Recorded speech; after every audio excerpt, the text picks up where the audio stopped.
The next presentation comes from some experiences we've been had at Synergex with hiring and communication. Please welcome Synergex President Mooney. Thank you.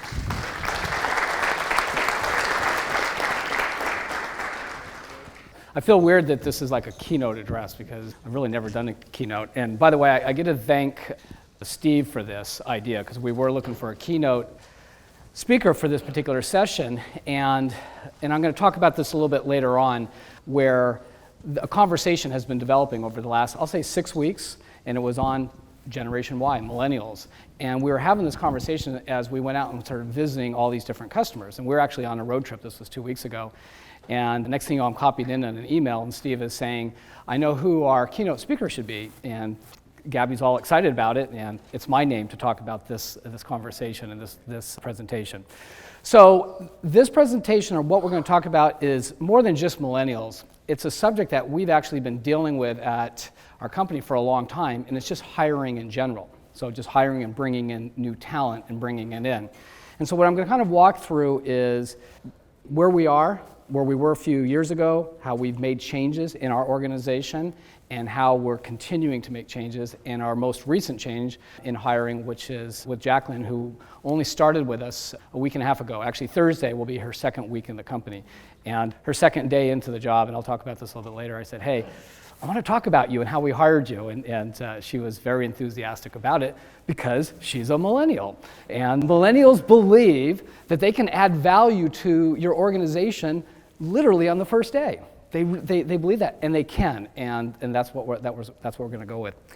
But before we get started with the presentation, we put together a video and that we produced in-house that kind of addressed a subject that I'm going to talk about right after the video, which is that I did a blog several months ago called "So You Think Hiring Synergy DE Programmers Are Hard?" Just hiring programmers in general are hard, and I'm going to talk about that.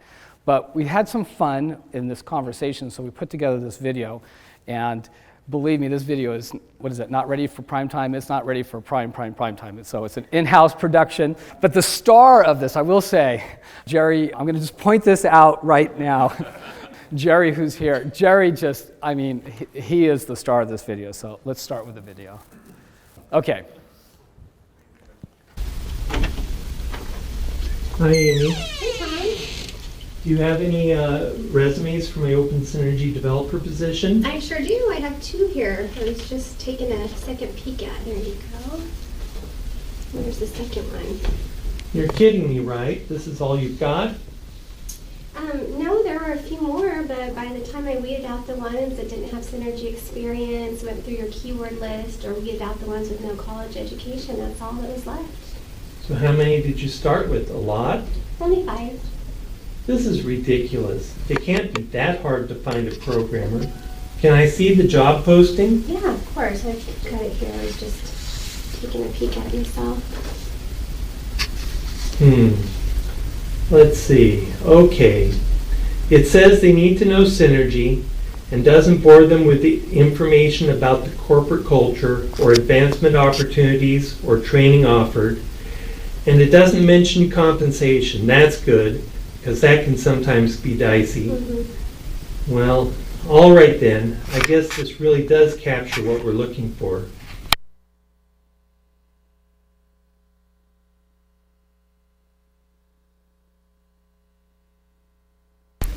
Yeah, I don't understand why we can't find any more candidates. People must not want jobs. By the way, where'd you post the job? Initially in the hiring section of the local paper, didn't have much luck there, so I went ahead and posted them out in the neighborhood on the signposts. Okay. Well, let's bring these 2 in. All right, did you want to do any pre-qualifying, a phone screening maybe, any kind of programming testing, have them complete an application? Nah, I don't want to waste any time with that stuff. I need someone now. Line up the other interviewers, and let's have the candidates in here by Friday.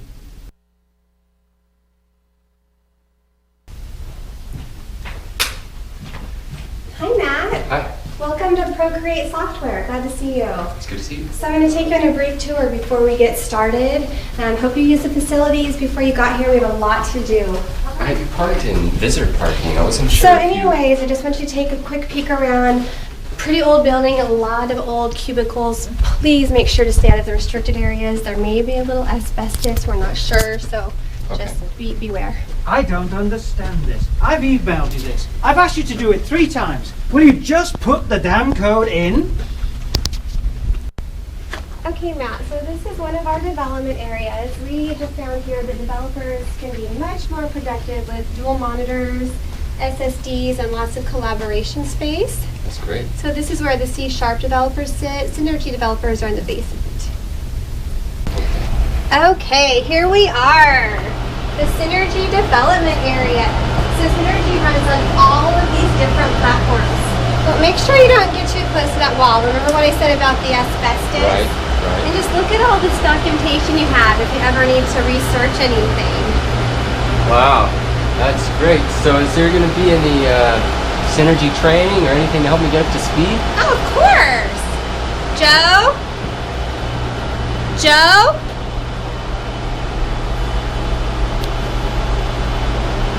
Right, so does anyone actually enjoy working here? I think so. I mean, we've never really asked, but everybody shows up at 9, leaves at 4:30 sharp. Everybody takes their 30-minute break. Seem pretty committed. Great. Okay, so this is where you're going to meet with Tom, the development manager. Go ahead and go on in and have a seat. Okay. Good luck.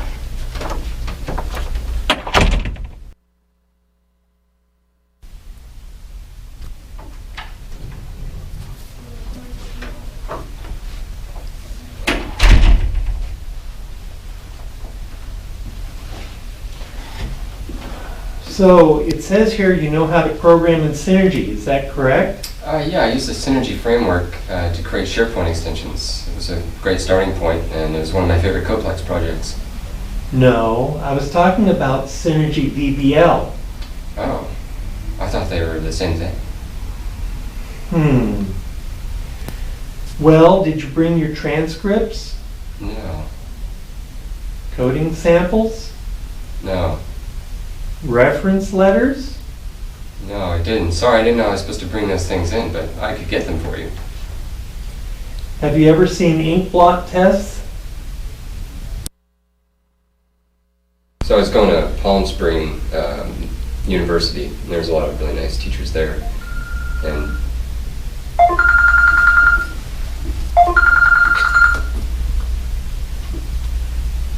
Hello? No way, you're kidding. Not another one.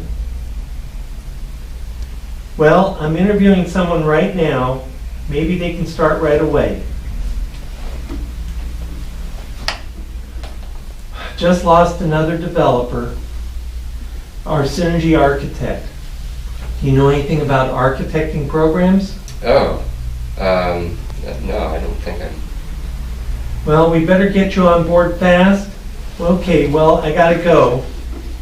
Okay. Someone will be in to talk to you soon. All right, Bye. bye.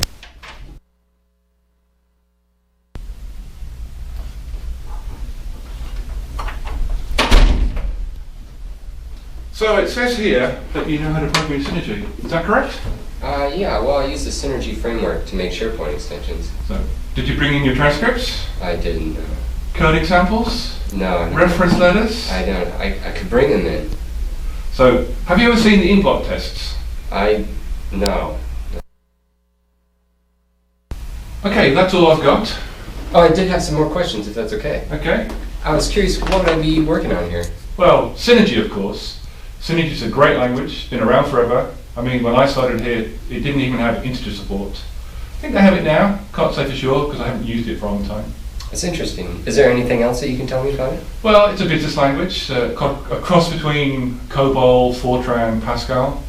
Have you ever programmed any of those? No, I don't think so. Yeah, my COBOL programs were all on punch cards. I think I dropped a whole box of cards one time. That was a bit of a mess. Interesting. So it's a pretty old language. Yeah, it's got a data division and a procedure division, and you'll like it. We've got 200,000 lines of code in our application, and to be honest, I don't really know what most of it does, but you're bright. You'll figure it out, won't you? Yeah, I guess I will. So I did have some other questions for you, if that's okay. Okay. That's it. I was curious, what kind of build systems do the developers use? Well, it's a kind of combination between animal sacrifice and prayer. Interesting. So how do you get training in Synergy? Well, you see those manuals in the basement? Yeah. You start on the left and work your way through to the right. Great. So what's the work environment like here? Do you have any company events? No, we don't really have time for stuff like that. We're so busy fighting fires that we just try to get through our normal day. We come in, we do our work, and we go home. Okay. That's interesting. Okay, so we have one more programmer to see. One more person to see. It's our senior programmer, Jerry. I will let him know that you're to come in. Okay. Whew, what a workout. Been a workout. Yeah. So do you work out? Yeah. Good, because we're a very health conscious company. Got a personal trainer and everything. So it says here you know how to program in Synergy. Is that correct? Yeah, well... Did you bring your transcripts? Well, no, I didn't. Coding samples? No, I didn't bring those. Reference letters? No. Have you seen the ink blot tests? No, I haven't seen it. So it was Palm Springs University, and teachers were really Whoa. great. This one... Well, that's all very good, but Okay. I've got to go to my Pilates class. I'm the instructor, you understand? Oh, yeah. So don't mind seeing yourself out. It's Okay. right, left, and that way. Is that right? Is there a bathroom here? Hello? Hi, is this Matt? Yes, it is. Hi, Matt. This is Amy from Procreate Software, and we want you for that Synergy developer job. Your starting pay is going to be slightly above the poverty line, and we need you to start this Monday. Okay. Thank you. Well, the position sounds interesting. I'm actually concerned about the work I'd be doing and about the work environment. Also, the salary is a huge issue. At my last job, I was making significantly more than that. I wish I had known about all this up front. I'm sorry, but I'm afraid this was a waste of my time. So is that a yes?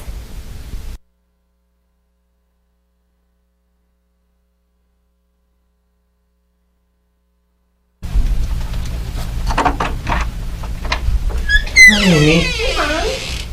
I need to hire a new Synergy developer. Can you post the job for me? Sure, I'd be happy to. Awesome. Here's the job description. Great.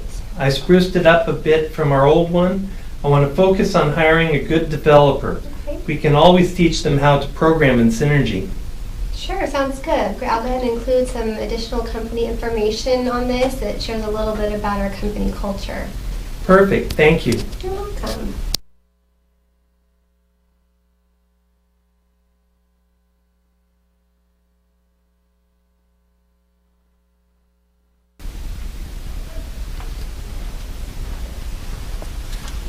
Hi, how's my job posting doing? Oh, good timing. I'm actually going through the resumes we received from the online postings right now. I did a lot on Indeed, some LinkedIn, and then we got quite a bit of response from the local colleges as well.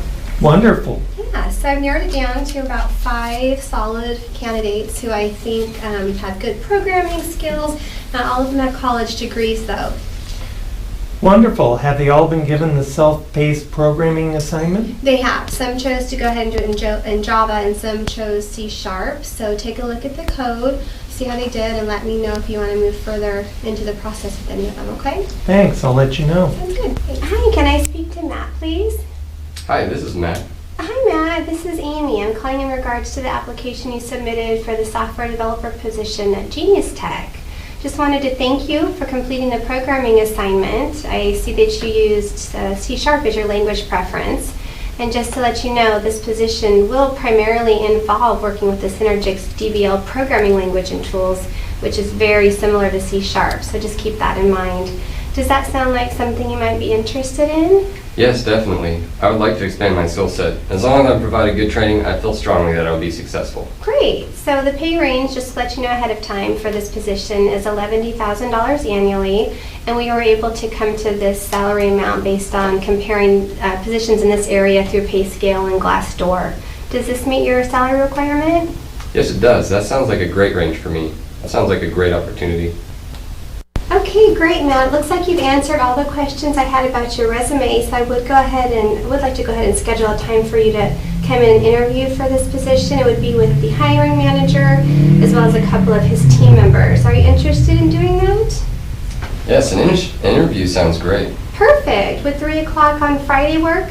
3 p.m. works well. Okay, great. We look forward to seeing you then. And in the meantime, if you have any questions, please don't hesitate to contact me.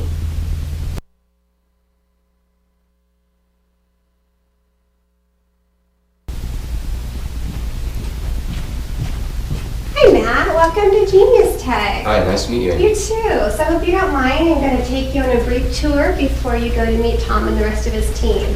Okay. Just so you know, we've got a really great office space here, lots of windows, lots of open space for team collaboration. It's a really great place to work. We often have company barbecues, we have an annual raft trip, and lots of other company events. Nice. In here, we've got a fully stocked kitchen where we offer lots of healthy food options that all of the employees are welcome to partake in. So keep that in mind. It's a great company perk. Okay, Matt, and then I just wanted you to quickly take a peek at our on-site gym. This is available for all of our employees to use. You can use it anytime you'd like, or you can even schedule an appointment with our on-site trainer. That's really cool. Yeah, great option. All right, let's go ahead and meet with Tom and his team. I think you're really going to like everybody. Hey, everybody. This is Matt. Matt, come on in. I want to introduce you to the team. We've got Tom here. Tom's our development manager. He's been with the company for a little over 20 years. This is Ben. Ben's our senior programmer, and he's been here, I believe, about 10 years. And then finally, this is Jerry. Jerry's one of our lead developers. He's been here for about 3 years. All right, so go ahead and have a seat. Good luck. It was really nice to meet you. Thank you. I'll start first. Matt, tell us about your programming background. Sure. So I started programming when I was in middle school. So what is it about programming that excites you the most? Well, I really like solving problems and creating things. If you could add one feature to your favorite language, what would it be? Well, I think that C# is missing a couple things. If we hired you and said build whatever you want, what would you build? That's a great question. Let's see. So Matt, do you have any questions for us? Absolutely. I'd like to know more about Synergy DBL. I'm glad you asked. The current version of Synergy DBL is a really modern programming language. It fully integrates in with Visual Studio. It's very much on a par with C#'s capabilities. Synergy DBL is the foundation of hundreds of applications used worldwide. Wherever you use the skills, our tools will provide you with a whole slew of opportunities. And it's either with us or with your career path may take you in anywhere throughout the whole world. That's great. That sounds exactly like the opportunity I'm looking for. So I think that about wraps it up. Thank you for taking your time to meet with us, Matt, and we'll be making our decision next week. Okay, that sounds great. Thank you. Thanks. All right. Nice meeting you. Nice meeting you.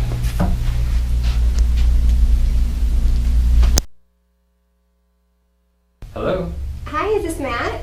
Yes. Hi, Matt. This is Amy from Genius Tech. I'm following up on the software developer position you interviewed for last week. Hi, Amy. How are you? I'm good. Good. Just to let you know, we've completed our interview process and we would like to offer you the position. That's great.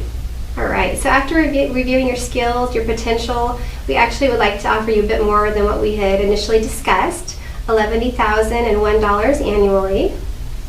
And we also have a great benefits offering here at Genius Tech. I'll detail them out in the offer letter. How does that sound?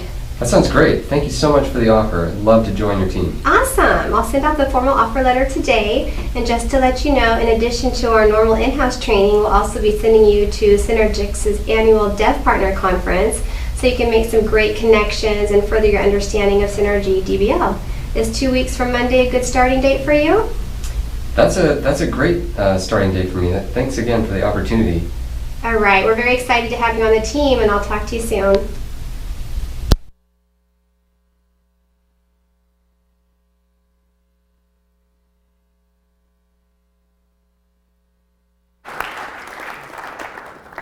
We had fun putting that together.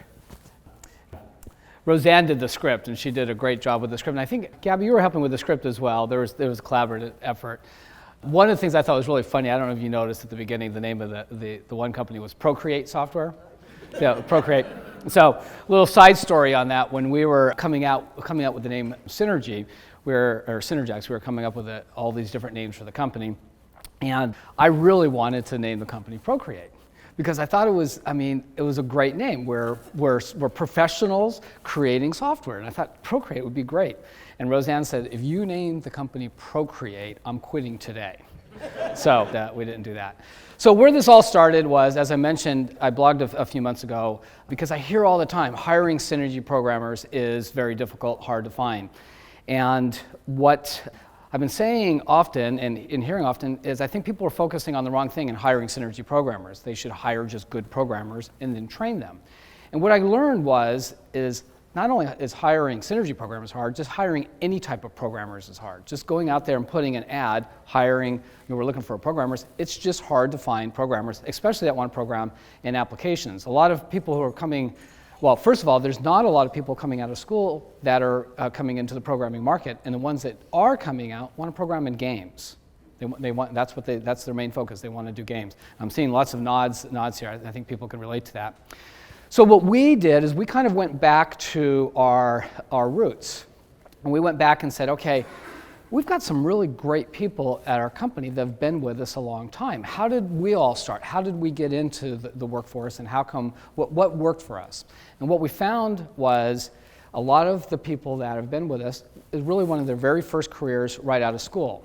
And we hired bright, smart people, and then we trained them, and they learned the products and the tools, and they advanced with our company.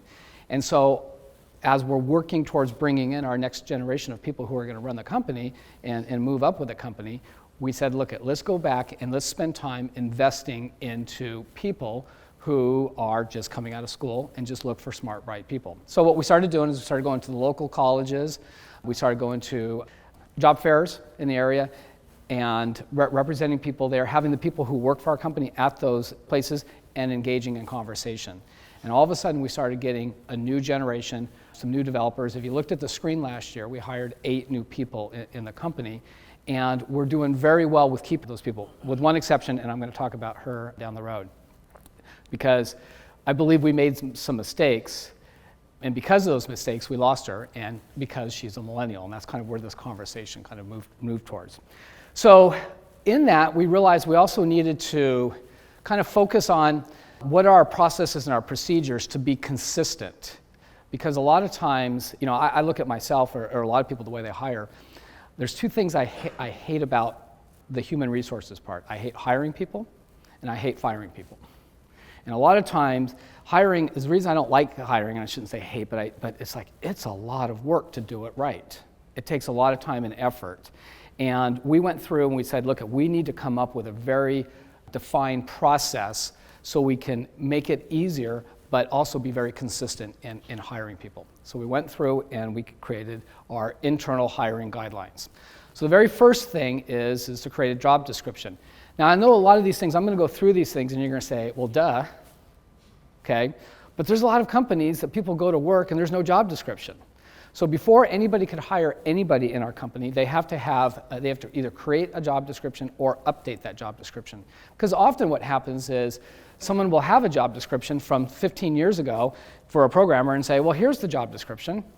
And then the person goes there the first day of the work and they're looking at the job description and it doesn't even relate to what they're going to be working on. So we want to make sure it's updated and modernized to what they're going to be doing.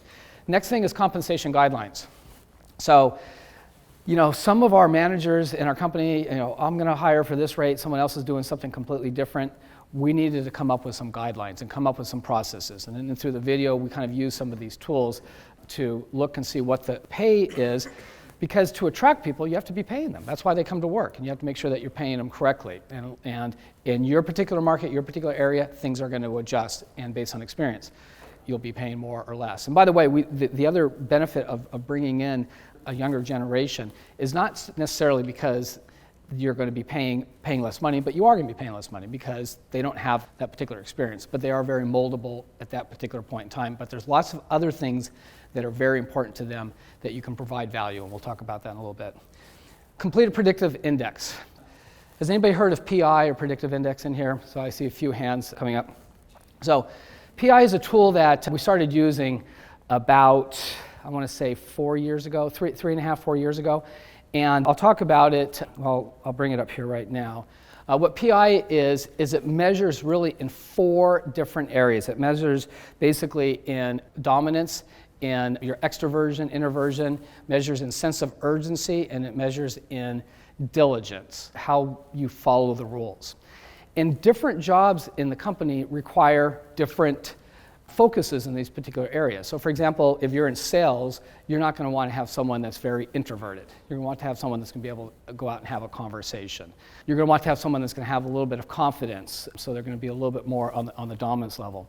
In other areas, if you've got customer service, you want people that are going to be very friendly, but they're not going to be challenging and try to change everything that's going on. So there's different personalities that fit jobs differently.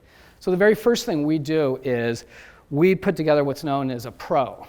And the PRO is you go through the job description, and so at least 3 stakeholders when we're hiring a new person has to fill out a PRO, and they're filling out what are the attributes of that particular person that they need. So for example, if you're hiring a CFO, you're going to want to have someone that has a really great sense of going by the book, which is the last one, versus someone in sales, and I'm going to show you actually my PI in a moment. I'm going to show you Roger's, and I'm going to show you mine, how they come out, where I'll break the rule here and there. So again, depending on the job. So it measures on these characteristics, and if you go up here, based on where someone is, if someone is at one end or the other, so over here you've got someone who is on the dominant side, forcefully aggressive, entrepreneurial, controlling, very argumentative, assertive. So that would be someone that would be strong on there. And if someone who's moderately high, they're going to be confident, independent, competitive, self-starter.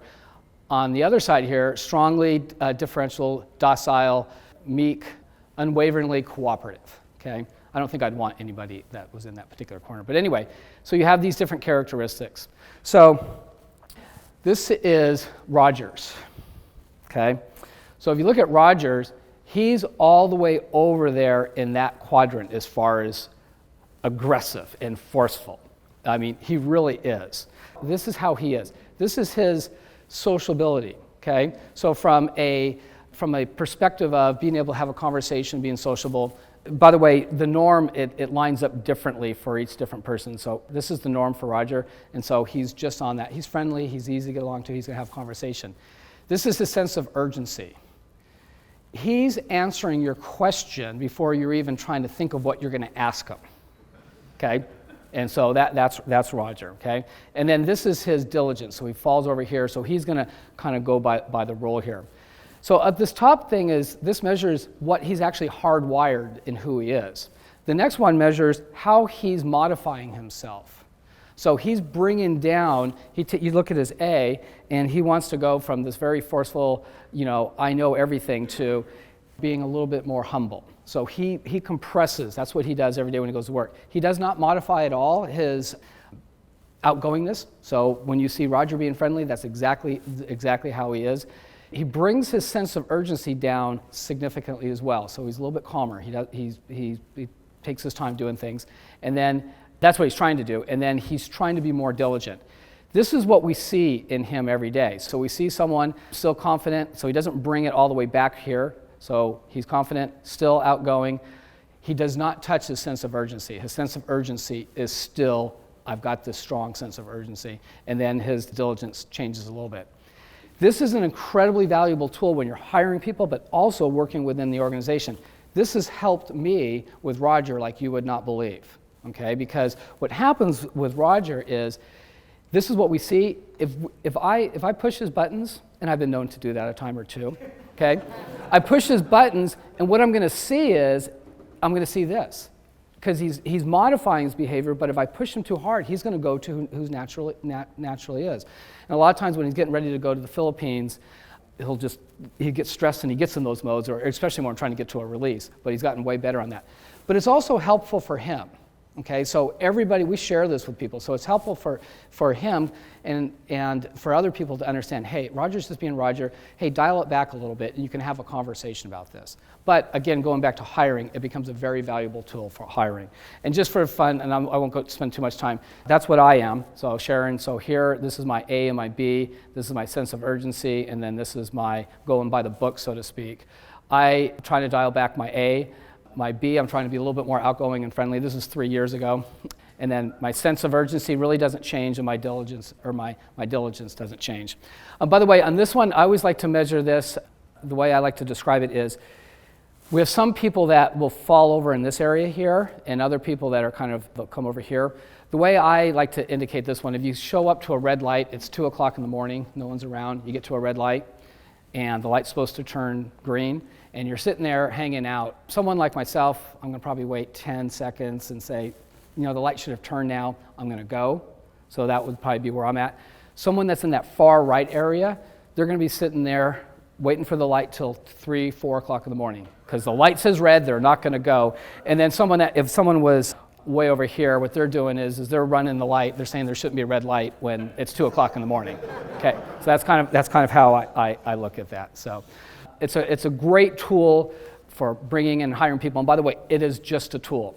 So it's one tool of many tools that we use.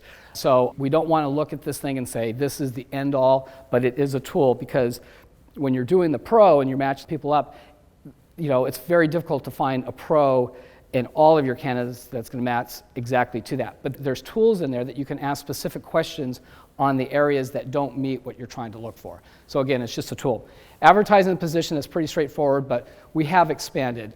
We joked about it in the video to hiring in local newspapers. I don't know who would even do that, but I think people still do that. So you want to get out to all the billboards. Define your interview questions and tests. This is an area that we spent a lot of time in, is getting a very specific question. So what is it that you want the job to do, and then to define those questions specifically to those skills and tasks, and then to be completely consistent across the board as you're interviewing people. And what's happening is when you're hiring, especially millennials, I'll say, they're now interviewing you probably just as much as you're interviewing them. And based on how good your questions are and what your tests are, that's part of their interview process. If you're asking stupid questions, like we were asking in the first part of the interview, that's going to reflect the type of company that you're going to be looking for. If you're asking very profound, different types of questions and you're consistent with that, then that's going to make you look much better. So define that and doing the tests. They take time to do these tests. We use some online tests. We have a test for programming that Jeff has created that we kind of go through that process. All of these things take time, but the candidate who's out there interviewing and they're going through that process, they're feeling like, wow, this company is really taking this job seriously, and that bumps you up in your rating as far as hiring that person.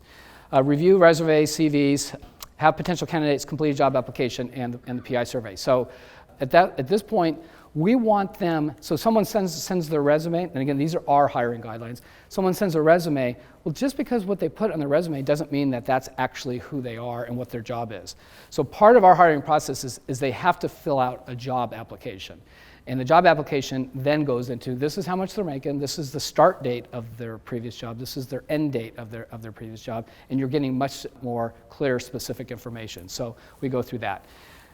Some more PI stuff, then we conduct the interview, conduct any skills and aptitude tests. So a lot of this stuff is done prior to this point in time. We review the applications and the results with team members, and then we extend the job offer. And so these are kind of our guidelines that we go through. And once we started putting in this place, that's when we started improving and getting some of these new hires. So that's, again, part of the evolution. So now last year, remember we were talking that we hired a bunch of new people, and we were hiring some salespeople, we were hiring some marketing people, and we weren't getting some of the candidates.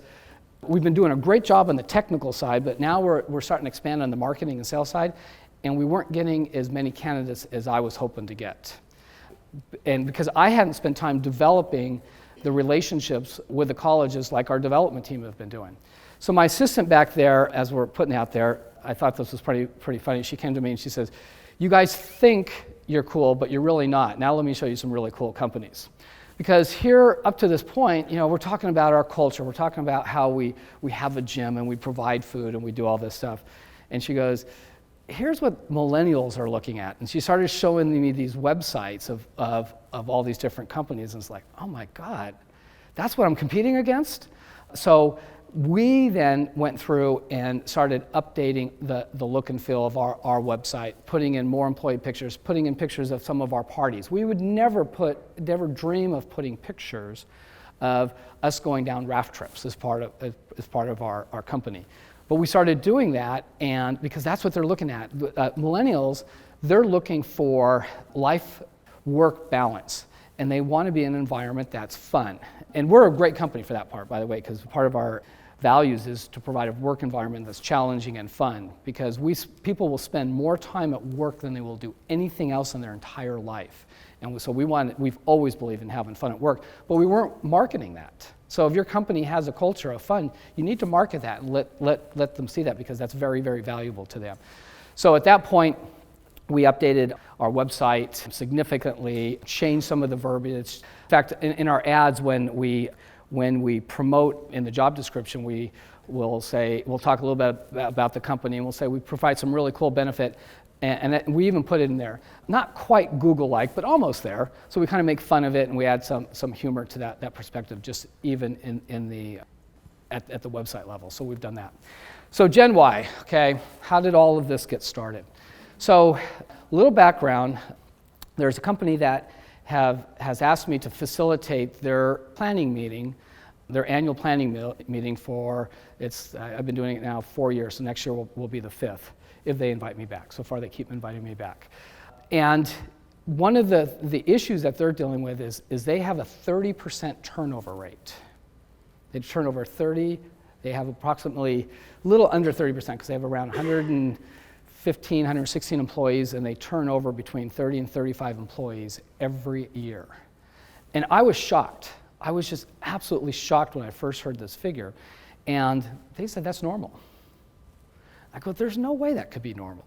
And they said, no, that's what they turn, that's how many people they turn. And they've actually just settled in, and they've figured that was normal. And it's been bugging me ever since. And every year I go back to them, and they have improved. They've improved a little bit. They're slowly getting a little bit better in those particular areas. But it's a conversation that I have with them, and it's still something I'm really trying to work in there, because I just can't even fathom the training that they go through, the hiring, and some of the things they do. It's mind-boggling. And the president sent me this book. He attended a seminar. It's by Jason Dorsey. This person was a keynote speaker. And by the way, this subject, it's amazing how much you're actually starting to see this subject surface up. And so he attended this. He sent me the book, opened up the book, and I started reading it. And it's like, oh, this is kind of cool. This is kind of cool. This is kind of neat. And I kind of flipped through the pages. And we were in the process of hiring 2 new people in our education department, Jacqueline being the first of those. And as I'm reading this book, I'm calling up Gabby saying, wait a minute, Gabby, we got to do this in our hiring. Wait a minute, we got to do this. Every time I read a chapter, I was on a business trip, and I started sharing information about the particular book. And we were, throughout the process, changing how we were hiring Jacqueline in real time as things went on. And I'll talk about that in a moment. So what are our millennials? So let's first of all talk about different generations. And again, when we talk about, matures or baby boomers or millennials or Gen X, we're all different, okay? And we all don't fit into this, neatly boxed, and we're in these people just exactly how it's described. But we do have some characteristics in our generations that are defined that we do talk about, and I'll mention a few of those. So matures, these are people who were born before 1946.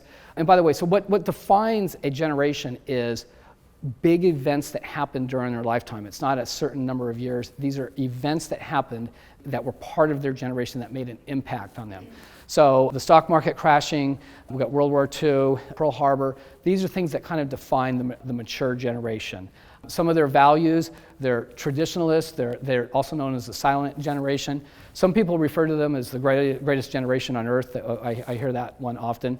Formative experience, military is a big part of their heritage.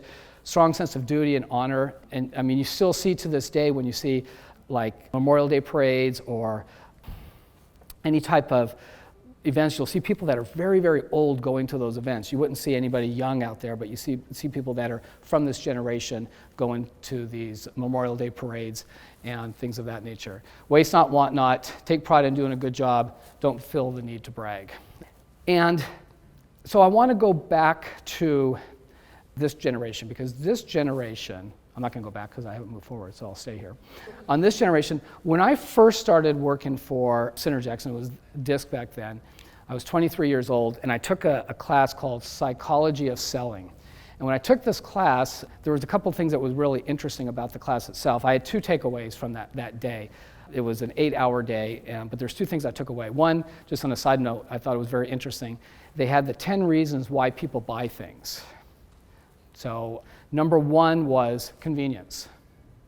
So if you want to buy a gallon of milk and there's a AM/PM store there and it costs $5 and it's convenient, you're going to buy it versus saving $2 to go to Costco, that's 5 miles down the road. So I thought that was interesting. I think number 3 or 4 was keeping up with the Joneses. They had all these different things, value. Number 7, I always remember this. Number 7 was price. And I thought that was really odd. I thought that would be higher up, but why people buy was price. And back to the convenience. I mean, look at how great Amazon's doing. It's very convenient. The other thing I took away was this concept, and at that point, people weren't really talking about different generations, but they were talking about when you're dealing with someone that is maybe 30 years older than you, and at that point it would fit the mature generation, they're going to have different values on how they value where money is. And that's where we go down here where they waste not want. And they came from the Depression. So the way they valued money is really different. And I remember my dad, when I bought my very first car, he co-signed for me. I was 17 years old and I bought a brand new car. And we were driving home and I'm excited. I got this car and I'm just as excited as can be. And he was really down and depressed. And I thought, wow, he should be really excited, for me in buying this. I learned later that he had never bought a brand new car. I bought a brand new car before he did, and that bummed him out. He eventually bought a brand new car, and he has continued to do so since. But it really bummed him out, and it comes from this generation. And so in this class, it says when you're dealing with someone who's maybe 10 years older or 30 years older or wherever they may be, were they born in a city, were they born in a farm, you're going to want to adjust the way you're communicating with them if you want to develop and build a rapport with them. And so I took that information at heart, took it in, and started changing the way I dealt with people from that particular point on. And I don't want to sound like it was manipulative, because it wasn't manipulative, but it was communicating in a style with someone that would listen to me. And so I changed literally up till, I changed the way I modified with anybody that was my age or a day older. Up until 6 weeks ago, when I got the book in my hand, and here's the book. When I got the book, it was my duty and my job that I felt that anybody that was a day younger than me, for me to train them and show them how to do it the right way. My way. That's the right way, my way. And I really did believe that. And when we hear these things about millennials all the time, we hear about, we got to show them how to do this, we got to show them how to do this. And they're looking at us going, you guys you're a different generation. They look at us differently, and here we are trying to modify them.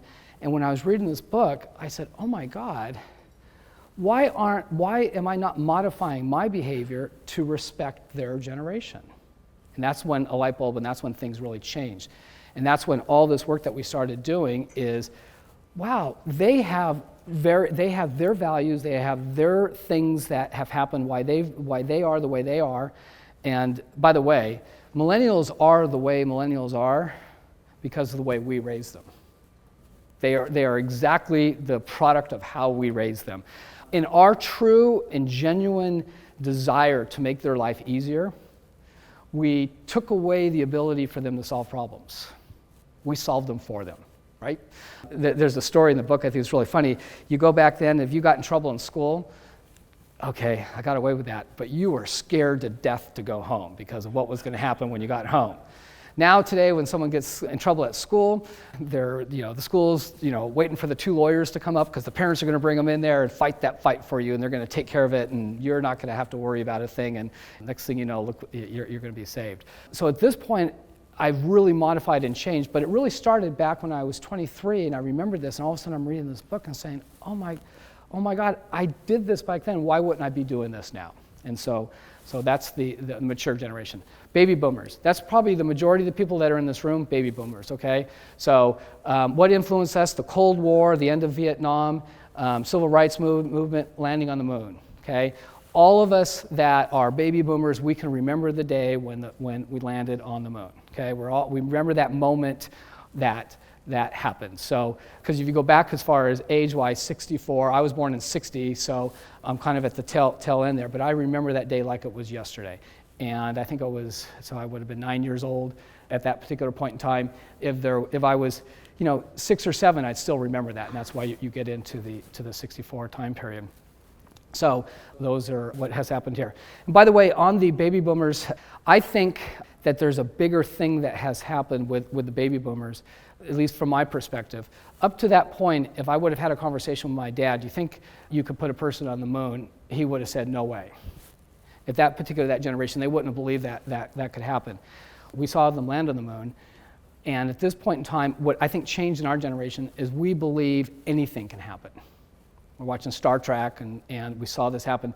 There's very few things someone can say, hey, I think this is going to happen. We're going to say, maybe, but we're not going to say no. Okay, we might have a hard time believing, but I think that was a big change between matures and baby boomers. So what are some of our characteristics? We're workaholics in the modern workplace. I mean, think about some of the conversations we have. We brag that we put in 60-hour, 70-hour work weeks or a 12-hour day. We brag about it, okay? We go along and say, oh, man, I just got done doing a 60-hour week. Or I've been doing this for 4 weeks in a row. That's one of the characteristics of us. Key to success is outwork the competition. Okay, we're going to get successful. We are going to just outwork them. Arrive early, stay late, work weekends, expect others to do the same as us. Okay, but these are things that we kind of relate to. We play to win, and we have this desire to climb up the corporate ladder.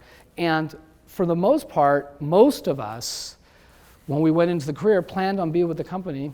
We were looking for a job to know that we're going to be there a long time. And when you look in this room, the majority of us have been with our companies for a long time. I've been with Synergex 31 years the second time around. First time was 8 months, second time was 31 years. So a long time, and that's how they're going to have to drag me out of this place, but that's a different story. Maybe some people might want to do that earlier. So then we got Generation X, born in 65 to 76, 65 to 76, 40, 51 years old. They grew up with Watergate happening, so that's part of the whole technology revolution going on, and coming home to Latchkey. By the way, Generation X, they're kind of screwed in this whole millennial thing because they're waiting. Typically, in generations, we would have moved on and retiring and moved on to getting out of the way, but we're not. We're still working. And one of the reasons we're still working is we have power in our organizations. So we've got to this point, we want to stay. We're comfortable. Our lifestyle, we get to do things that we didn't get to be able to do before. So we're kind of enjoying life a little bit more. Also, we're working longer because we have to pay for our millennial kids who are still living with us at home and all of their college debt. So we have that we're doing. I don't have any of my kids living at home, but we're still working on the debt. So the sandwich generation, they're kind of stuck in between baby boomers and millennials.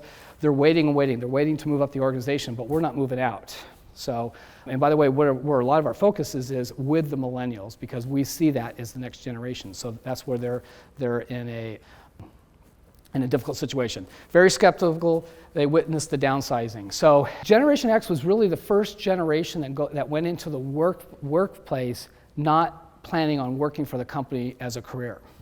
And the reason they did that is they saw the huge downsizing of the 1980s, and they saw people who worked for IBM, MCR, the government, that did a major downsize who lost their jobs.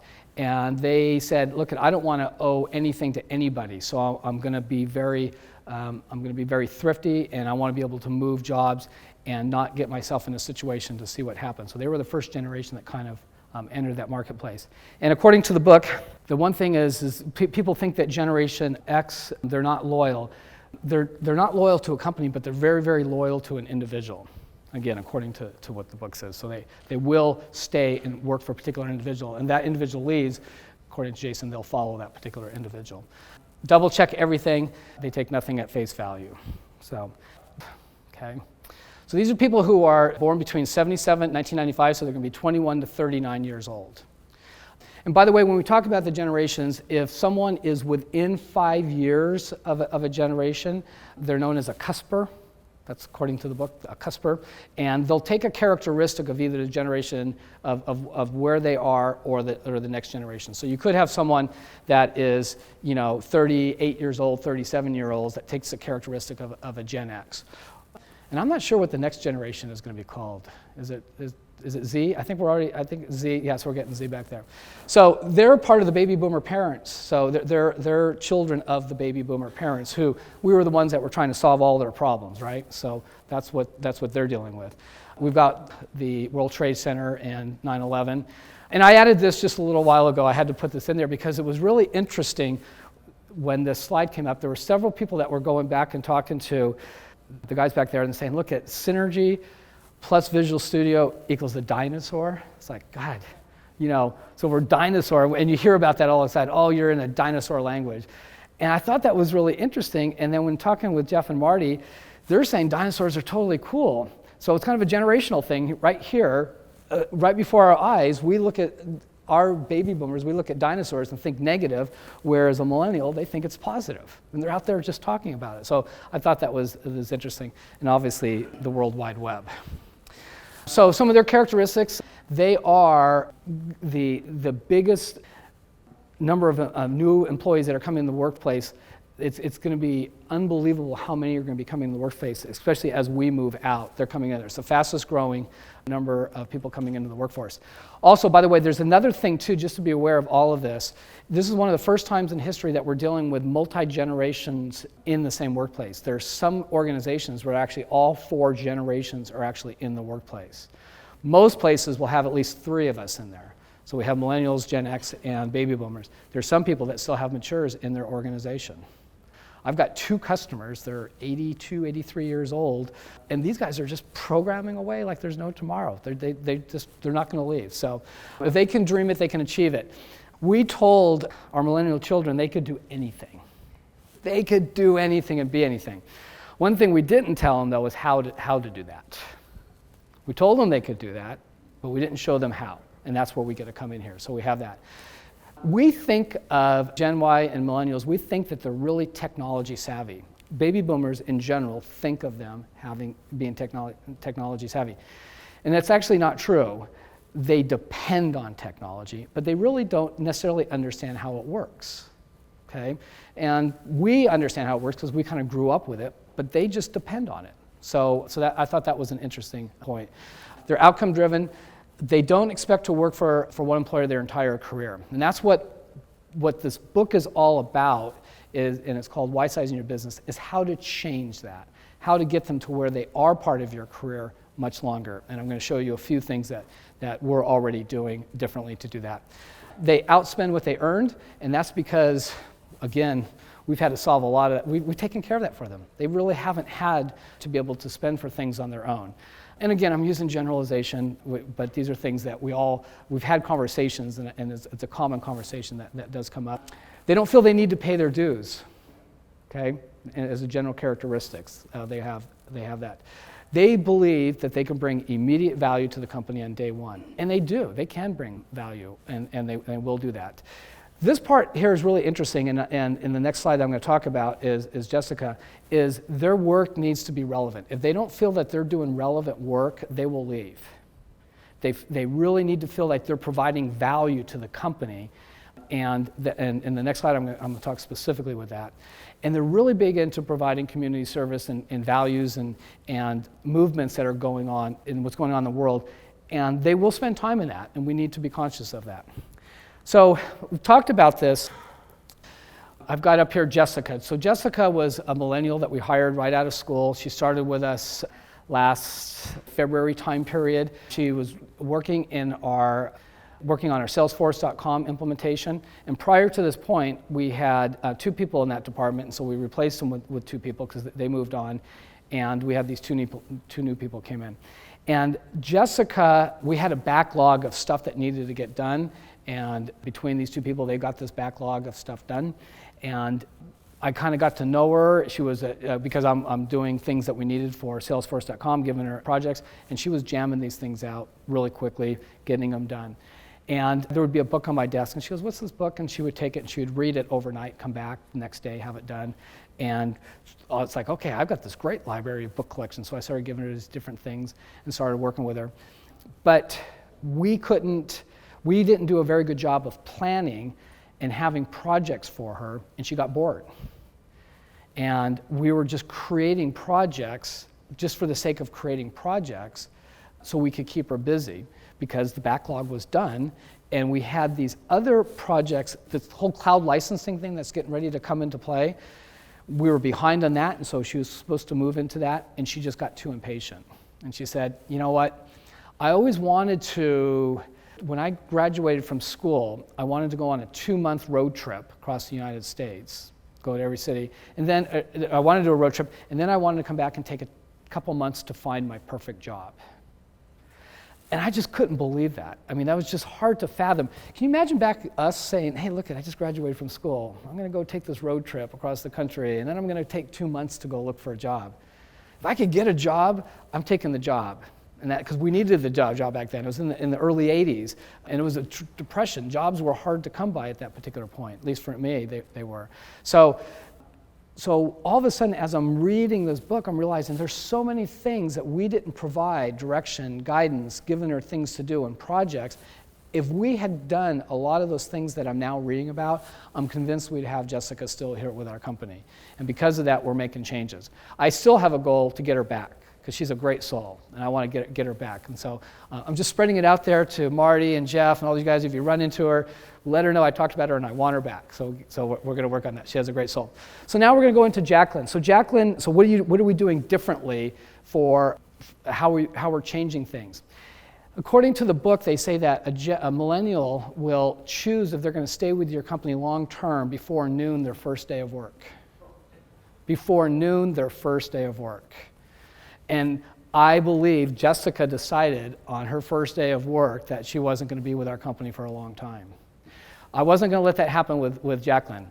So as we're reading the book here, they're talking about different things. So what is it? What happens?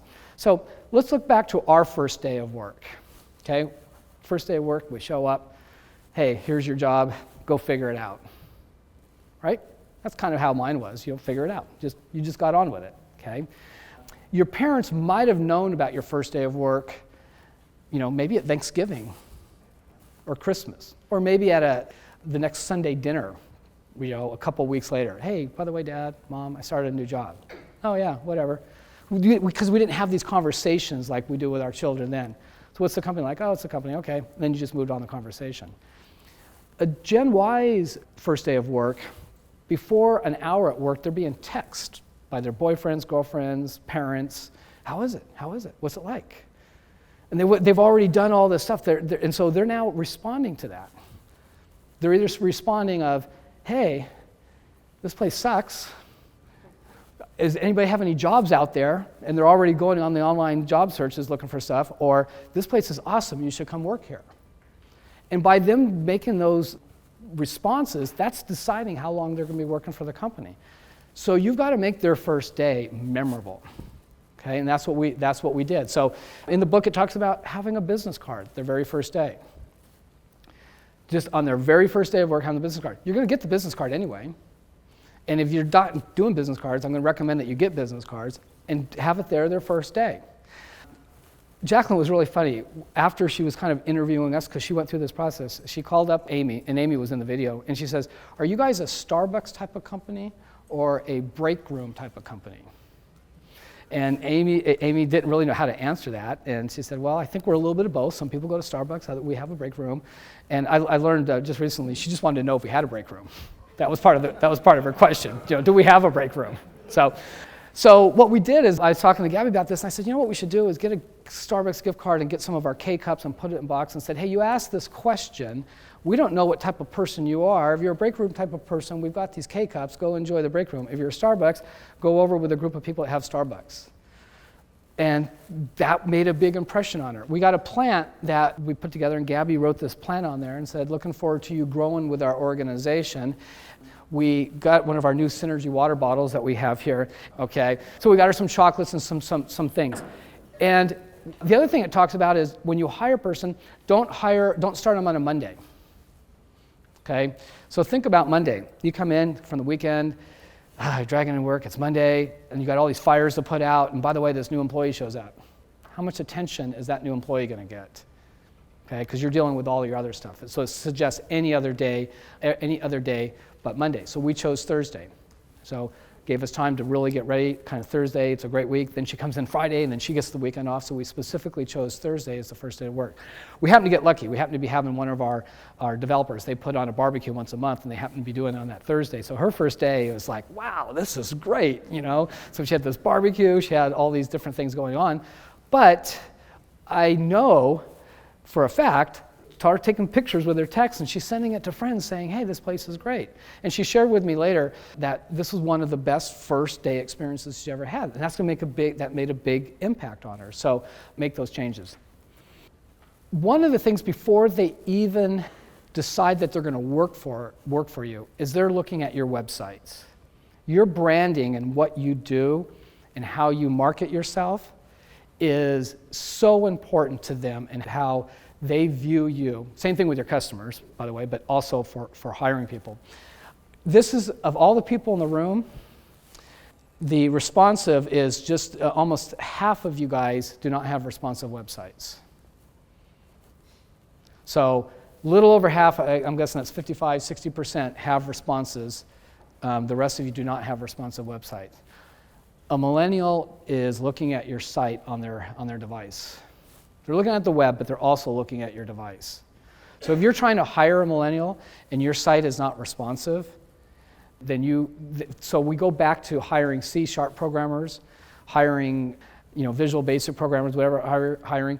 None of those people are even going to look at you if your website does not look like it's a great website because they're judging you. I asked her for the fun of it just to go through the websites and just say, hey, grade our customer sites just as you would if you were looking for a job. Very few people got A, so A's and D's are a little bit more than, A's a little bit more D's, B, and then C. So to me, when I look at this, half the people in here, if you're hiring and your website does not look cool, showing, fun events, showing your culture, how your culture is, they're looking for that because that has to meet up with their feelings. Feelings are important to them. So I would pay attention to this, go back and look at your site. If you're hiring, how does your website measure up? And put that information in there because they are looking for that. And a final note on the website is, for those that are using stock photos, get rid of those. They're looking for real work environment. They're looking for real people within the organization. They don't want to see the models. They want to see really what the company really looks for because that's how they're going to identify. So in wrapping up, I wanted to provide some of these tools and make these available to you. So there's no way I could have gone through this entire presentation and talked about everything millennials, and I'm certainly not an expert in this area, but I do know that most of us are looking to bring in some of these millennials into our company, and it's very, very important that we do everything we can to help improve that. So if you email me, and you can email me with any of the tools that we use. So if you email me and you say, why sizing your business, I will send you this book. And everyone in this room, because I would love to have, there's other books out there. I just love this book. It's written by a millennial, by the way, so he talks about it from his perspective. So I'll be more than happy to send everybody here this book. What I'll ask you to do is put in there hard copy or Kindle version. So hard copy or Kindle version. If you put Kindle version, I'll send it to you electronically so you can have that.